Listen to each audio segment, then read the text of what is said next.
So the family history in the elevator industry started with my grandfather, my dad, who also got hired by Kone, and then eventually worked my way into getting hired by Kone. I've worked with my dad. It's just like almost surreal. Never in a million years growing up would you ever think you'd be working with your father on the same thing he's been working on for 40 years. Well, I realized that I wanted to follow along in the family business when I was in my early 20s. So I always have been interested in like working with my hands, and I like the idea of doing things differently every day. This is a constantly evolving industry. You know, my days look different pretty much every day. Time flies. Like, you can get so caught up in what you're doing in a good way.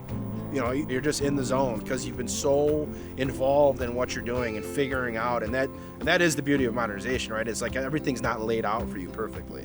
So modernization is basically taking an older elevator and converting it to new, and it depends on the job and the customer and what they're asking. You know, you might come in on some jobs and just do the machine or just the controller, or some jobs you're ripping it out and rebuilding. No matter what way you go, you could be a service mechanic or a maintenance mechanic or a construction guy, there's always more to learn. Working with my brother is funny. It's something that growing up, you butt heads with your siblings, right? And then as you get older, you get closer. I think that's everyone's probably story or similar too. I take a sense of pride in being able to now teach him, and that is a lot of the industry, is like learning from these guys that know a lot. So it's a good feeling to think that I can pass on all of the stuff that I've learned, continue to learn to him.